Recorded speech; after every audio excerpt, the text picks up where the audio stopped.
নমস্কাৰ, মোৰ নাম বিনীতা দেৱী। মই পুতলা নাচ কলাৰ লগত জড়িত হৈ থকা আজি 23 বছৰ হ'ল। এই কলাটো মই শিকিছিলোঁ শ্ৰীমন্ত শংকৰদেৱ কলাক্ষেত্ৰত। তাৰপিছত নলবাৰীত বাণীকান্ত বৰ্মন খুৰাৰ ওচৰত গৈ মই পুতলা নাচৰ প্ৰশিক্ষণ লৈছিলোঁ। তাৰপিছৰ পৰা মই পুতলা নাচৰ কামবোৰ কৰি গৈছোঁ।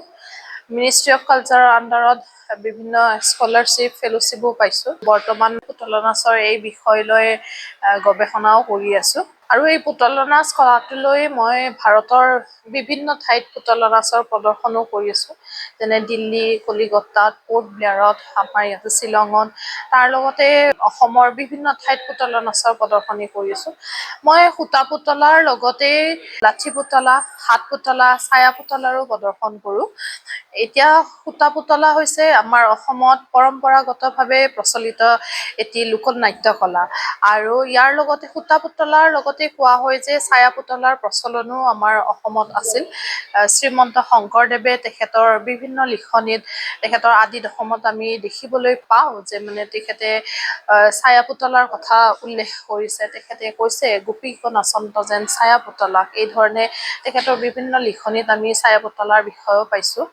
গতিকে পুতলা নাচ হৈছে অসমৰ এটি অতি প্ৰাচীন কলা। আমি অসমৰ কালিকা পুৰাণ নৱম একাদশ শতিকাত ৰচিত হৈছিল বুলি কোৱা হয়। এই কালিকা পুৰাণতো পুতলা নাচৰ বিষয়ে পোৱা গৈছে। গতিকে সেইফালৰ পৰা ক'ব পাৰি যে অসমত পুতলা নাচৰ পৰম্পৰা অতিকৈ প্ৰাচীন।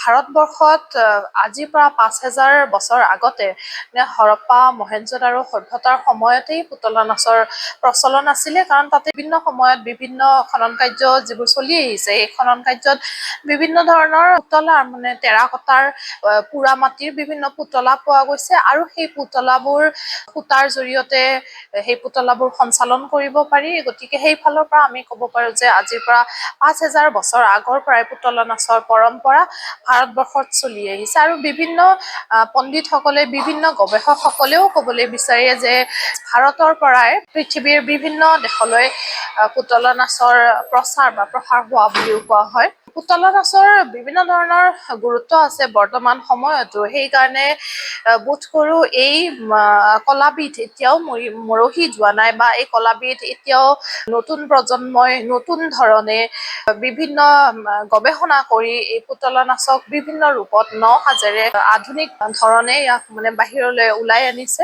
বৰ্তমান বিভিন্ন ধৰণৰ পুতলা নাচৰ ওপৰত বিভিন্ন ৰিচাৰ্চৰ কামো চলি আছে। ইয়াৰ গুৰুত্ব কেৱল আমি পৰিবেশন কৰোঁ, আমাৰ পৰিবেশ্য কলা যিটো কোৱা হয়, সেইটোৰ ওপৰতে কেৱল সীমাবদ্ধ হৈ থকা নাই। কেৱল মঞ্চৰ ওপৰতেই পুতলা নাচ সীমাবদ্ধ হোৱা নাই। বৰঞ্চ পুতলা নাচ বৰ্তমান সময়ত বিভিন্ন ধৰণে বিস্তাৰ হৈছে, বিকশিত হৈছে। পুতলা নাচক বৰ্তমান সময়ত যিটো আমাৰ নিউ এডুকেশ্যন পলিচি, তাতেও পুতলা নাচৰ কথা উল্লেখ কৰা হৈছে। পুতলা নাচৰ জৰিয়তে শিক্ষাৰ কথা উল্লেখ কৰা হৈছে। আজি যি ধৰণে মই ইয়াতে আহিছোঁ নেশ্যনেল ছায়েন্স মিউজিয়ামত, তাতে পুতলা নাচৰ জৰিয়তে কি ধৰণেনো বিজ্ঞানৰ শিক্ষা দিব পাৰি সেইটোৰ ওপৰতো এওঁলোকে গুৰুত্ব দিছে, বা এই ধৰণৰ এটা শ্ৰেণী আজি ক্লাছ এটা হৈ গ'ল। এই যিটো ইয়াতে পুতলা নাচৰ কৰ্মশালা চলি আছে, তাতে মোক দায়িত্ব দিয়া হৈছে 2 দিনৰ। আজি মই আহিলোঁ আৰু কাইলৈও আছে। গতিকে ইয়াতে পুতলা নাচৰ জৰিয়তে বিভিন্ন ধৰণৰ অবজেক্টবোৰ, পুতলা হৈছে এটা জীৱন্ত বস্তু নহয়, এইটো এটা অবজেক্ট যিটো আমি নন লিভিং বিং বুলি কওঁ।